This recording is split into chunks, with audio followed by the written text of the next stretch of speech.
तो जय हिंद जय जोहार। आज है 23 जनवरी 2026 और आज का दिन आप सबों का सफल सुखद और सुंदर हो। इसी के साथ आज के दिन की शुरुआत करते हैं आज के समाचार पत्रों के खास खबरों के साथ। तो चलिए शुरू करते हैं। सबसे पहले जानते हैं आज है क्या खास दिन।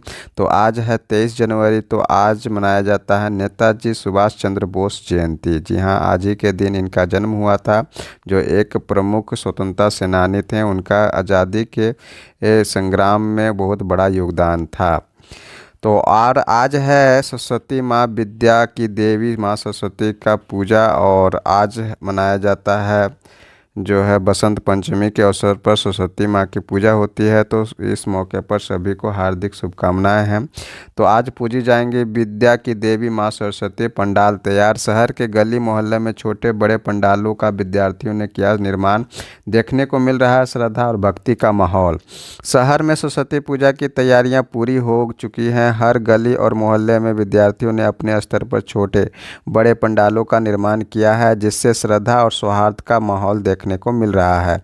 धार्मिक मान्यताओं के अनुसार स्थिति पर सरस्वती की आराधना करने से व्यक्ति की सोच स्पष्ट होती है और सीखने की क्षमता बढ़ती है। शहर के विभिन्न छात्रावासों और मोहल्लों में सरस्वती पूजा की जा रही है। अगली खबर की ओर चलते हैं। तो स्वतंत्रता सेनानी ही नहीं, समाज सुधारक भी थे सुभाष चंद्र बोस। तो जयंती पर विशेष है।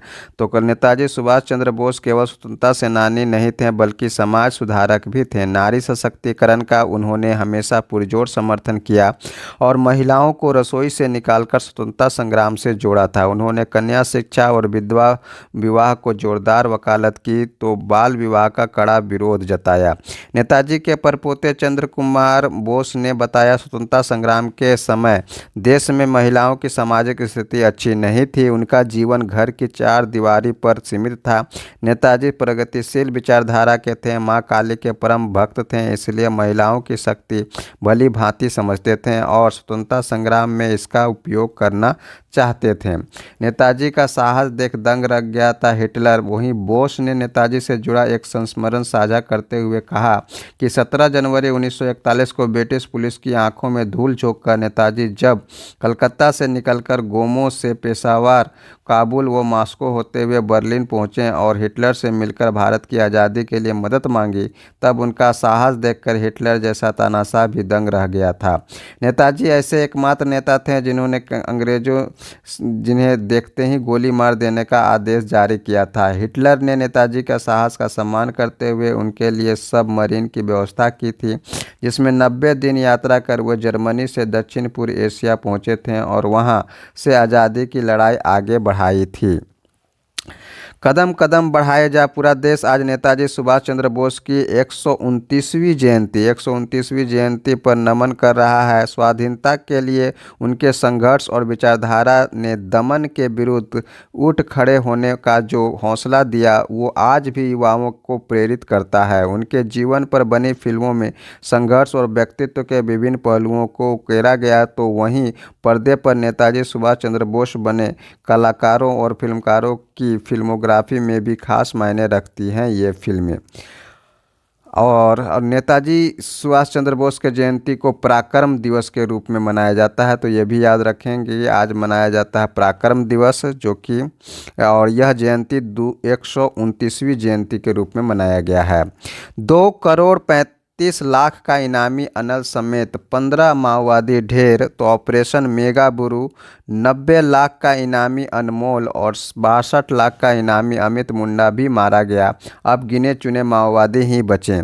तो झारखंड में माओवादी के विरुद्ध निर्णायक लड़ाई छेड़ते हुए पुलिस व सीआरपीएफ के जवानों ने गुरुवार को पश्चिमी सिंहभूम जिले के किरीबुरू थाना क्षेत्र स्थित सारंडा जंगल में 2,35,00,000 रुपए के इनामी और भाकपा माओवादी के सेंट्रल कमेटी मेंबर अनल उर्फ तूफान उर्फ राम मांझी, 90 लाख के इनामी अनमोल और 62 लाख के इनामी अमित मुंडा सहित कुल 15 माओवादियों को मार गिराया। अनल पर झारखंड में 1 करोड़ रुपए के साथ साथ उड़ीसा में 1 करोड़ 20 लाख रुपए और एनआईए ने 15 लाख रुपए का इनाम घोषित किया था।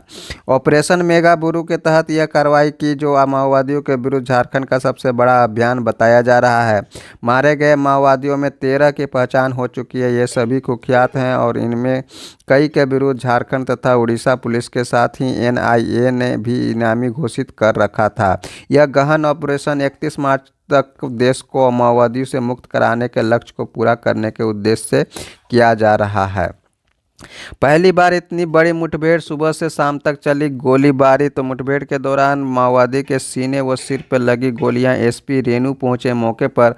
मुठभेड़ की शुरुआत सुबह करीब 6 बजे शुरू हुई थी। सारंडा जंगल में सुरक्षा बलों और माओवादियों के बीच ऐतिहासिक मुठभेड़ में शीर्ष माओवादी अनल उर्फ पतिराम मांझी समेत कई कुख्यात माओवादी मारे गए हैं। सुरक्षा बलों के जवान ने इसके घेराबंदी करने के बाद माओवादियों से आत्मसमर्पण की अपील की, लेकिन अनल ने इसके जवाब में फायरिंग शुरू कर दी।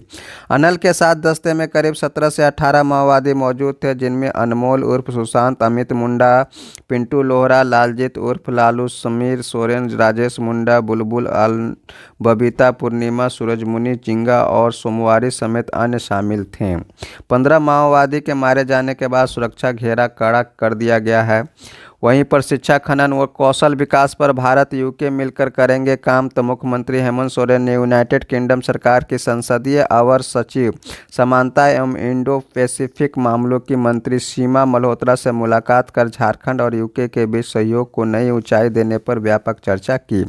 बैठक में शिक्षा, कौशल विकास, उत्तरदायी खनन, जलवायु संक्रमण, संस्कृति और विरासत संरचना जैसे अहम क्षेत्रों में व्यवहारिक साझेदारी को सुदृढ़ करने की सहमति बनी। शिक्षा और स्कॉलरशिप को मिला अंतर्राष्ट्रीय समर्थन। यूके सरकार ने झारखंड सरकार की मरांग गोमके जयपाल सिंह मुंडा ओवरसीज स्कॉलरशिप और जेवनिंग मरांग गोमके जयपाल मुंडा ओवरसीज स्कॉलरशिप की सराहना करते हुए इन्हें भारत यूके साझेदारी का सशक्त उदाहरण बताया। पिछले 4 वर्षों में 100 से अधिक विद्यार्थियों को इन योजनाओं से लाभ मिला है। बैठक में यूके के प्रमुख विश्वविद्यालय और कौशल संस्थानों के साथ संयुक्त शैक्षणिक कार्यक्रम, फैकल्टी एक्सचेंज, एप्लायर रिसर्च, TYT और अप्रेंटिसशिप मार्गों की स्थापना पर भी चर्चा हुई।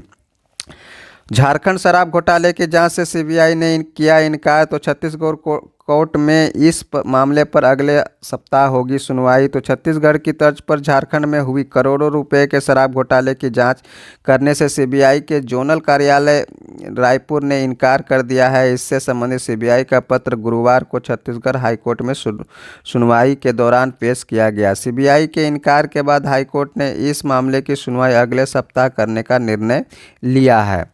वहीं पर गबन के आरोपित कैशियर संतोष को फिर समन करेगी ईडी। वहीं पर पेयजल एवं स्वच्छता विभाग के करीब 23 करोड़ रुपए के गबन के आरोपित कैशियर संतोष कुमार को ईडी फिर समन कर पूछताछ के लिए बुलाएगी। एजेंसी संतोष की पत्नी को भी समन कर पूछताछ के लिए बुला सकती है। कैशियर संतोष कुमार का मामला अभी चर्चा में इसलिए भी है कि उसने हाल ही में ईडी के 2 अधिकारियों पर मारपीट का आरोप लगाया था। झारखंड में आयुर्वेद मेडिकल कॉलेज खोलने पर सैद्धांतिक सहमति, कहना है डॉक्टर इरफान अंसारी का। तो स्वास्थ्य मंत्री डॉक्टर इरफान अंसारी ने गुरुवार को नई दिल्ली में केंद्रीय आयुष एवं स्वास्थ्य एवं परिवार कल्याण राज्य मंत्री स्वतंत्र प्रभार प्रताप राव यादव से मिलकर झारखंड में आयुर्वेद मेडिकल कॉलेज खोलने की स्वीकृति देने की मांग की। उन्होंने कहा कि खनिज संपदाओं एवं औषधीय पौधों से समृद्ध झारखंड राज्य को अभी तक आयुर्वेदिक मेडिकल कॉलेज की सुविधा प्राप्त नहीं हो सका है। अगली खबर की ओर चलते हैं। तो लंदन में झारखंड यूके राउंड टेबल संवाद में युवाओं को वैश्विक अवसरों से जोड़ने पर जोर। तो प्रमुख शैक्षणिक संस्थानों, विश्वविद्यालय, स्किलिंग संगठनों से जुड़े प्रतिनिधियों ने लिया भाग। तो लंदन प्रवास के दौरान झारखंड सरकार के प्रतिनिधिमंडल ने गुरुवार को शिक्षा एवं कौशल विभाग पर विकास पर केंद्रित एवं एक उच्च स्तरीय राउंड टेबल संवाद के साथ एक नई और महत्वपूर्ण पहल की शुरुआत की। यह बैठक सुबह 9:45 से 11:30 बजे तक आयोजित हुई, जिसमें यूके के प्रमुख शैक्षणिक संस्थानों, विश्वविद्यालयों, स्किलिंग संगठनों, अवार्डिंग बॉडीज और अप्रेंटिस पारिस्थितिकी तंत्र से जुड़े प्रतिनिधियों ने भाग लिया। लंदन पहुंचे सीएम हेमंत व कल्पना सोरेन का भव्य स्वागत किया गया। वहीं पर मुख्यमंत्री हेमंत सोरेन अपनी पत्नी एवं झारखंड विधानसभा की महिला एवं बाल विकास समिति की अध्यक्ष एवं विधायक कल्पना मुर्मू सोरेन के साथ बुधवार की देर रात दावोस से लंदन पहुंचे। उनके साथ प्रतिनिधिमंडल के अन्य सदस्य भी मौजूद थे। लंदन आगमन पर वहां निवास कर रहे झारखंड के स्कॉलर्स और डायस्पोरा के अन्य सदस्यों ने मुख्यमंत्री और उनकी पत्नी का आत्मीय, गरिमामय और जोरदार स्वागत भी किया। ट्रंप ने 35 देशों को साथ लेकर बनाई शांति परिषद और प्रमुख देश अभी इससे दूर, लेकिन रूस ने दिया विचार का संकेत। ट्रंप ने प्रभावशाली संस्था बताया। स्विट्जरलैंड के दावोस शहर में विश्व आर्थिक मंच के कार्यक्रम से इतर अमेरिकी राष्ट्रपति डोनाल्ड ट्रंप ने गुरुवार को अपनी बहुचर्चित महत्वाकांक्षी शांति परिषद यानी बोर्ड ऑफ पीस के गठन की घोषणा कर दी। इस परिषद में अभी अन्य प्रमुख देशों ने दूरी बनाई हुई है, लेकिन करीब 3 दर्जन देश ट्रंप की इस पहल में उनके साथ आए हैं। रूस ने इसमें शामिल होने पर विचार करने की बात कही है। भारत को भी इस परिषद में शामिल होने का आमंत्रण मिला है, लेकिन सरकार ने इस पर अभी कोई निर्णय नहीं लिया है। जेलेंस्की के साथ बैठक के बाद ट्रंप बोले, यूक्रेन युद्ध जल्द खत्म होगा। यूक्रेन के राष्ट्रपति व्लादिमीर जेलेंस्की के साथ बैठक के बाद गुरुवार को अमेरिकी राष्ट्रपति डोनाल्ड ट्रंप ने कहा कि रूस यूक्रेन युद्ध जल्द खत्म होगा। इस बाबत 1-2 दिन में ही अमेरिकी प्रतिनिधिमंडल मॉस्को में रूसी राष्ट्रपति व्लादिमीर पुतिन से मिलेगा। इस आशय का संदेश पुतिन को भेज दिया गया है। ट्रंप ने यह बात दावोस से वाशिंगटन के लिए रवाना होने से पहले कही। छत्तीसगढ़ के स्टील प्लांट में ब्लास्ट, 6 श्रमिकों की मौत और डस्ट सेटलिंग चैम्बर के फटने से निकली गर्म राख की चपेट में आने से हुआ हादसा।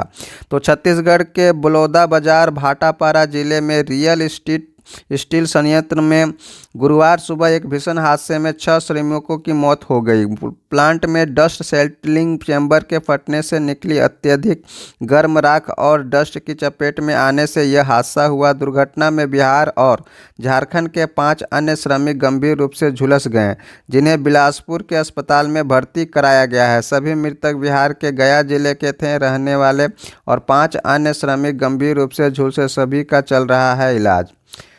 वहीं पर अगली खबर की ओर चलते हैं। रांची में कल राष्ट्रीय क्रॉस कंट्री एथलेटिक्स चैंपियनशिप होगा। तो रांची में जुटेंगे देश भर के 750 एथलीट। तो 60वीं राष्ट्रीय क्रॉस कंट्री एथलेटिक्स चैंपियनशिप, तो 60वीं राष्ट्रीय क्रॉस कंट्री एथलेटिक्स चैंपियनशिप शनिवार को रांची में होगी। पहली बार झारखंड इस राष्ट्रीय चैंपियनशिप की मेजबानी भी करेगा। कुटियातू आर्मी ग्राउंड नामकुम में होने वाले चैंपियनशिप में देश भर से 750 एथलीट और 150 तकनीकी पदाधिकारी हिस्सा लेंगे। वहीं पर ग्रैंड स्लैम में जोकोविच 399वीं जीत के साथ तीसरे दौर में पहुंचे।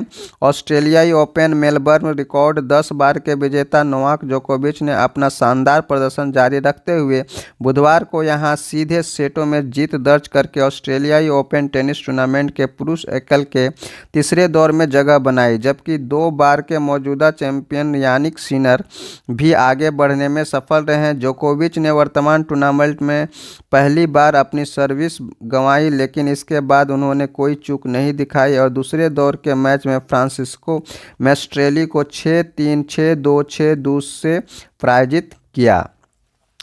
भोजशाला में वसंत पंचमी पर हिंदू करेंगे पूजा, मुस्लिम पढ़ेंगे नमाज। तो सुप्रीम कोर्ट की दोनों पक्षों से सौहार्द रखने की अपील, प्रशासन को कानून व्यवस्था बनाए रखने का आदेश। तो हिंदुओं को सूर्योदय से सूर्यास्त तक पूजा की अनुमति, मुसलमान भी 1 से 3 बजे तक पढ़ सकेंगे नमाज। मध्य प्रदेश के धार जिले में स्थित भोजशाला में शुक्रवार को बसंत पंचमी पर हिंदू पूजा करेंगे और मुस्लिम जुमे की नमाज पढ़ेंगे। सुप्रीम कोर्ट ने हिंदू मुस्लिम दोनों समुदाय को अपने रीति रिवाजों और परंपरा के मुताबिक पूजा और नमाज की इजाज़त दी है। सुप्रीम कोर्ट ने हिंदुओं को बसंत पंचमी 23 जनवरी पर परंपरा के मुताबिक सूर्योदय से सूर्यास्त तक पूजा की अनुमति दी है और मुसलमानों को भी उसी परिसर में 1 बजे से 3 बजे तक नमाज की इजाज़त होगी। वहीं पर आतंकरोधी अभियान में जा रहा सैन्य वाहन खाई में गिरा, 10 जवान बलिदान। तो जम्मू कश्मीर के टोडा हुआ हादसा, 400 फीट गहरी खाई में गिरा वाहन, 11 जवान गंभीर रूप से घायल। सैन्य वाहन में 21 जवान थे सवार, काफिले में एक अन्य वाहन भी था शामिल। टोडा में गुरुवार को दुर्घटनाग्रस्त सैन्य वाहन के घायल सैनिकों को एयरलिफ्ट करने के लिए पहुंचा हेलीकॉप्टर। वहीं पर जम्मू कश्मीर के टोडा जिला में एक आतंकरोधी अभियान में जा रहे सेना के परिवहन गुरुवार को करीब 400 फीट गहरी खाई में जा गिरा। हादसे में 10 जवान बलिदान और 11 गंभीर रूप से घायल हो गए। सभी घायलों को बेहतर उपचार के लिए हेलीकॉप्टर से उधमपुर स्थित कमान अस्पताल लाया गया। अगली खबर की ओर चलते हैं तो T20 विश्व कप से बाहर हुआ बांग्लादेश। तो बांग्लादेश ने गुरुवार को खेल भावना के विपरीत जाते हुए अगले महीने भारत और श्रीलंका में संयुक्त रूप से होने वाले T20 विश्व कप के लिए अपनी राष्ट्रीय क्रिकेट टीम भेजने से इनकार कर दिया। अंतर्राष्ट्रीय क्रिकेट परिषद ICC ने बांग्लादेश के मैच की जगह श्रीलंका में कराने की मांग को खारिज कर दिया था, जिसके बाद यह कदम उठाया गया। अब स्कॉटलैंड रैंकिंग के आधार पर बांग्लादेश की जगह ले सकता है। इसी के साथ बांग्लादेश क्रिकेट पर प्रतिबंध का खतरा मंडराने लगा है। भारत के पूर्वी तट पर 24 अरब बैरल हाइड्रोकार्बन भंडार। तो यूनिवर्सिटी ऑफ ह्यूस्टन और हाइड्रोकार्बन महानिदेशालय DGH के संयुक्त अध्ययन में भारत के पूर्वी समुद्री तट के तटीय बेसिनों में लगभग 24 अरब बैरल हाइड्रोकार्बन क्षमता होने का अनुमान लगाया गया है। यह मुख्य रूप से महानदी और बंगाल तटीय बेसिनों से संबंधित है, जहां दो प्रमुख स्रोतों अपर क्रेस्टेसस और पोलियोसिन ईओसिन की पहचान की गई है। शोधकर्ताओं ने इन स्रोतों के पास ड्रिलिंग के लिए 3 प्रमुख संभावनाओं और कई हाइड्रोकार्बन ट्रैप्स की पहचान की है। पेट्रोलियम एवं प्राकृतिक गैस मंत्रालय इस अध्ययन से खासा उत्साहित है और मान रहा है कि निकट भविष्य में भारत कच्चे तेल व प्राकृतिक गैस का बड़ा उत्पादक यहाँ से करने में सफल रहेगा। दूसरे शब्दों में कहें तो इस खोज से भारत की ऊर्जा सुरक्षा को मजबूती मिल सकती है और देश की ऊर्जा आवश्यकताओं को पूरा करने में मदद मिलेगी। अगली खबर की ओर चलते हैं। अभी मुक्तेश्वरानंद को एक और नोटिस, मेला में अस्थायी प्रतिबंध लगाने की चेतावनी। मौनी अमावस्या पर पालकी पर सवार होकर शोभा यात्रा निकालने पर शंकराचार्य लिखने पर नोटिस। अभी मुक्तेश्वरानंद के शिविर में चस्पा नोटिस में भूमि आवंटन और सुविधा रद्द करने की भी चेताया। अगली खबर की ओर चलते हैं तो देश में इस बार मानसून को कमज़ोर कर सकता है अल नीनो। तो देश में इस बार मानसून को लेकर चिंताजनक संकेत सामने आ रहे हैं। मौसम वैज्ञानिकों के अनुसार जून के मध्य या इसके बाद प्रशांत महासागर में अल नीनो सक्रिय हो सकता है, जिसका सीधा असर भारत में मानसूनी वर्षा पर पड़ने की आशंका है। अल नीनो की स्थिति बनने पर आमतौर पर देश में वर्षा कम होती है और गर्मी बढ़ जाती है। ऑस्ट्रेलिया के मौसम विभाग ब्यूरो ऑफ मेट्रोलॉजी के अनुसार फिलहाल प्रशांत महासागर में ला नीना की स्थिति बनी हुई है, लेकिन यह धीरे धीरे कमज़ोर पड़ रही है। प्रशांत महासागर की सतह के नीचे गर्म पानी जमा हो रहा है, जो आने वाले महीनों में अल नीनो को जन्म दे सकता है। मौसम वैज्ञानिकों का कहना है कि फरवरी के अंत तक हालात सामान्य यानी न्यूट्रल हो सकते हैं और मार्च से मई तक यही स्थिति बनी रह सकती है। अगली खबर की ओर चलते हैं तो विजय अभियान जारी रखने उतरेगा भारत। न्यूजीलैंड के विरुद्ध नागपुर में पहला T20 इंटरनेशनल मुकाबला 48 रन से जीतकर भारतीय टीम आत्मविश्वास से लबरेज है। अब शुक्रवार को रायपुर के शहीद वीर नारायण सिंह अंतर्राष्ट्रीय स्टेडियम में होने वाला दूसरा मुकाबला सीरीज के लिहाज से बेहद अहम माना जा रहा है। कप्तान सूर्य कुमार यादव की नज़रें इस मुकाबले को जीतकर सीरीज में 2-0 को बढ़त लेने पर होगी, ताकि आगे के मैचों में टीम को मनोवैज्ञानिक बढ़त मिल सके। फिर नए इतिहास के लिए राखी गढ़ी में खोदाई शुरू। तो राखी गढ़ी फिर नया इतिहास लिखने के लिए तैयार है। भारतीय पुरातत्व सर्वेक्षण विभाग के महानिदेशक YS रावत और अधीक्षण पुरातत्वविद मनोज सक्सेना ने नारियल तोड़कर खुदाई शुरू की। सबसे पहले टीला नंबर 1 पर खुदाई शुरू की जाएगी। अलग अलग यूनिवर्सिटी के 15 छात्र और पुरातत्व विभाग से 5 कर्मचारी खुदाई करेंगे। वहीं पर झारखंड के क्रिटिकल मिनरल्स नीति को WEF में मिली वैश्विक मान्यता। तो ऊर्जा सुरक्षा, स्वच्छ ऊर्जा परिवर्तन और वैश्विक सप्लाई चेन को लेकर बढ़ती चिंताओं के बीच झारखंड ने विश्व मंच पर अपनी ठोस और दूरदर्शी रणनीति से सबका ध्यान खींचा। दावोस में आयोजित वर्ल्ड इकोनॉमिक फोरम की वार्षिक बैठक के चौथे दिन आयोजित ग्लोबल हाइब्रिड राउंड टेबल में राज्य की क्रिटिकल मिनरल नीति को अंतर्राष्ट्रीय विशेषज्ञों का समर्थन मिला है। वहीं पर झारखंड ने युवाओं को तैयार करने का विजन पेश किया। UK round table. तो लंदन प्रवास के दौरान झारखंड सरकार ने शिक्षा और कौशल विकास के क्षेत्र में एक नई और महत्वपूर्ण पहल की। गुरुवार को यहां शिक्षा एवं कौशल विकास पर केंद्रित उच्च स्तरीय राउंड टेबल संवाद का आयोजन किया गया। बैठक में यूके के प्रमुख विश्वविद्यालयों, शैक्षणिक संस्थानों, स्किलिंग संगठनों, अवार्डिंग बॉडीज और अप्रेंटिसशिप इकोसिस्टम से जुड़े प्रतिनिधियों ने भाग लिया।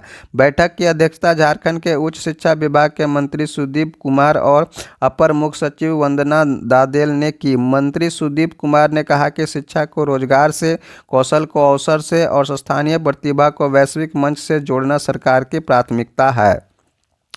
झारखंड बनेगा हेल्थ हब, कहना है डॉक्टर इरफान का। तो केंद्रीय स्वास्थ्य राज्य मंत्री से मिले इरफान अंसारी। सभी जिलों में वेलनेस हेल्थ सेंटर का होगा निर्माण।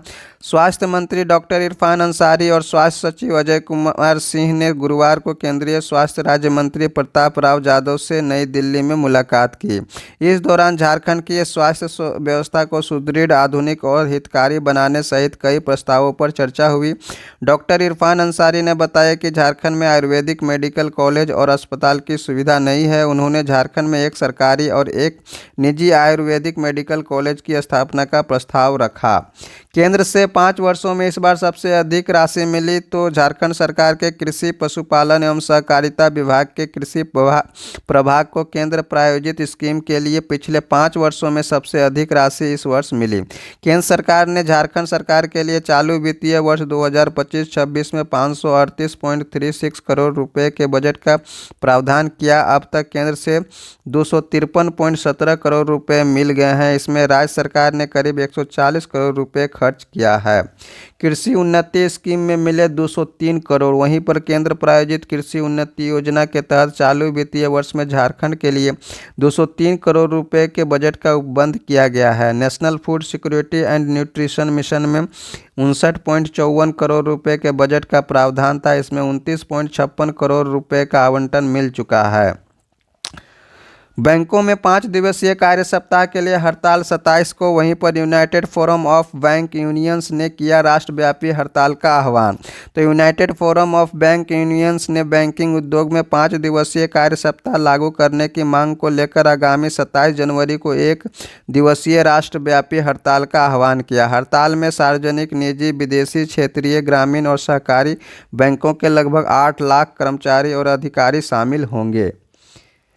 ग्रीनलैंड पर पलटे ट्रंप। यूरोपीय देशों पर अब नहीं लगाएंगे टैरिफ। नाटो चीफ मार्क रूटे से वार्ता के बाद अब फोकस कब्जा नहीं सुरक्षा पर। दुनिया के सबसे बड़े द्वीप ग्रीनलैंड को खरीदने की जिद पर अड़े अमेरिकी राष्ट्रपति डोनाल्ड ट्रंप ने अपने कदम पीछे खींच लिए हैं। दावोस में ट्रंप ने घोषणा की कि वे ग्रीनलैंड पर अमेरिकी नियंत्रण के लिए दबाव बनाने के वास्ते 8 यूरोपीय देशों पर आयात शुल्क लगाने की अपनी योजना रद्द कर रहे हैं। इससे पहले ट्रंप ने ग्रीनलैंड पर पूर्ण स्वामित्व और अधिकार की मांग की थी। ट्रंप ने कहा कि नाटो महासचिव मार्क रूट के साथ बातचीत के बाद आर्कटिक सुरक्षा पर भविष्य के समझौते की रूपरेखा पर सहमति बन गई है। वहीं पर बांग्लादेश में आम चुनाव का बजा बिगुल। प्रचार अभियान हुआ शुरू। शेख हसीना के अपदस्थ होने के बाद मोहम्मद यूनिस की अंतरिम सरकार के तहत होगा निर्वाचन। बांग्लादेश में 5 अगस्त 2024 को हुए ऐतिहासिक तख्तापलट के बाद लोकतंत्र की बहाली की दिशा में पहला कदम बढ़ा है। बृहस्पतिवार से 12 फरवरी को होने वाले 13वीं राष्ट्रीय चुनाव के लिए औपचारिक प्रचार अभियान शुरू हो गया है। नोबेल पुरस्कार विजेता मोहम्मद यूनिस के नेतृत्व वाली अंतरिम सरकार की देखरेख में होने वाले इस चुनाव को देश के इतिहास का सबसे महत्वपूर्ण चुनाव माना जा रहा है।